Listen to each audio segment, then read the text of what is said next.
Greetings once again. Ndinokwazisai mose kwese kwamuri. Nhasi ndoda kushare nemi pamusoro pemuti wandakamira paside nawo uyu uri paseri pangu. Muti uyu unonziwo mutiti kana kuti Erythrina Abyssinica. Erythrina Abyssinica ndo the botanical name kana kuti mutiti muchikaranga. Saka ndoda kushare nemi pamusoro pemuti uyu. Regai ndikuratidzei munyatso kuona mu-identify moziva some health benefits yes emuti uyu. Uye zvakare kucomment section mosharewo neni kuti imi kwenyu muti uyu unorapa chii, muti uyu unonzi mutiti. Saka regai tinyatso kuswededza padhuze kune vasingauzive muti uyu.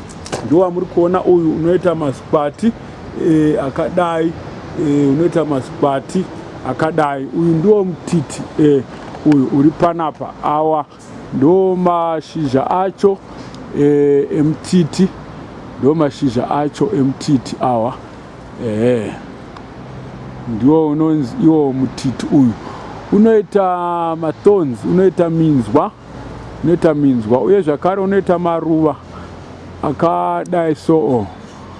Padhuze nemaruva ipapo unobva waita zvivana zvawo. Zvivana zvawo kune vakakurira kumusha, taizvitora zvivana izvi tichienda nazvo kuchikoro tichinoitisa maths, tichinoverengesa. Maticha etu yainazvo tichinoita 10-3 ndo zvataishandisa kukaunta. Saka ndo mutiti uyu. Zvivana zvacho zvinozotsemuka zvobuda zvimhodzi mukati zvinenge zvakaita red nekamuromo keblack. Ndiwo unonzi mutiti uyu kana kuti Erythrina Abyssinica. Muti uyu mushonga kubva pamakwati awo uye zvakare nemudzi wemuti iwo uyu. Makwati emuti uyu kwete awa haashandi, maybe takamashandisa for charcoal, but makwati awa haashandi. This is a dead shell. Saka mukabvisa ganda irori rakafa sezvamuri kuona apa, muchasvika pazasi moona ganda nyoro. Ndora munoshandisa, munogona kuomesa pamvuri, momboisa pazuva, mozoisa pamvuri tisapera power, yozoita powder. Saka muti uyu isusu ku-naturopathic medicine tinoshandisa kunyanya as a painkiller. Mapain ose emumuviri, ingava maback aches, yemusana inodzimba inorwadza, ungava moyo uri kurwadza, angave marwadzo arthritis, muti uyu unoshanda zvakanyanya. Uye zvakare mudzi wacho unoshanda kumaronda. Mudzi wacho ukautora makwati acho unoporesa ma-stubborn wounds, maronda eshuga, maronda akasiyana-siyana. Mudzi wacho zvakare unoshanda.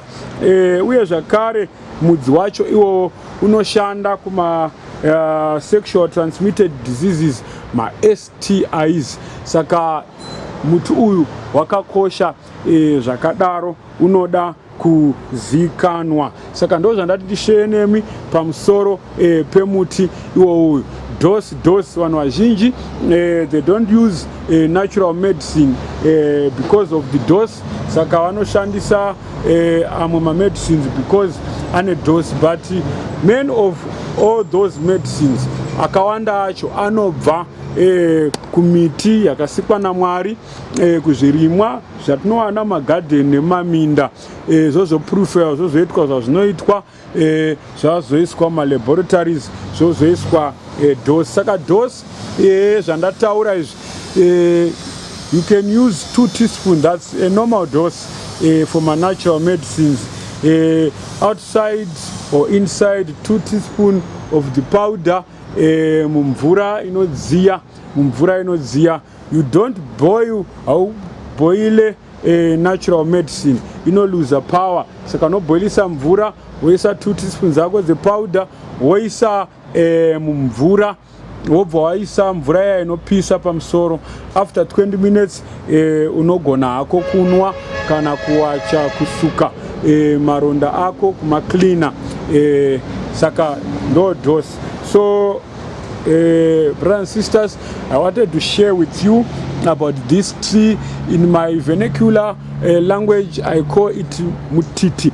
Please share with me your language of this tree in your country or wherever you are, and share also with me what you use this tree for in your country or wherever you are. So this tree, I know it is called Erythrina Abyssinica.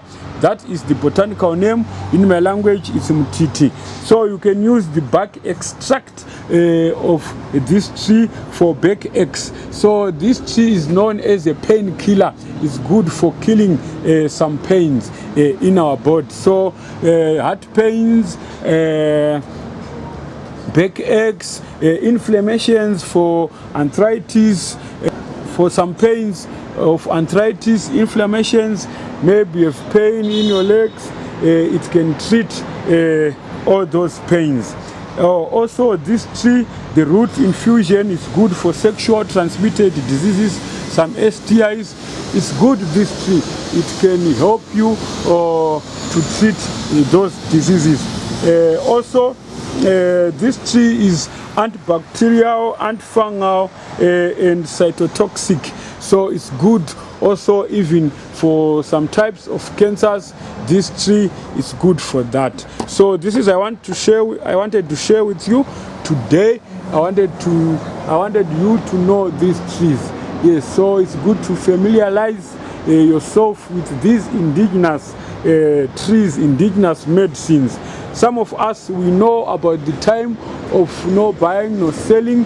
So to prepare for that time, you must know these natural remedies. So please, I'm inviting you to share with your friends and families, to subscribe this channel so that it can go viral, it can reach many people, it can help some souls to prepare for the time of no buying, no selling, where we will be in rural areas, in the mountains, in the jungles. We are going to use these trees in country living before the second coming of Jesus Christ. Those who read the Bible, we know that there's going to be a time of trouble. So there is going to be darkness before dawn.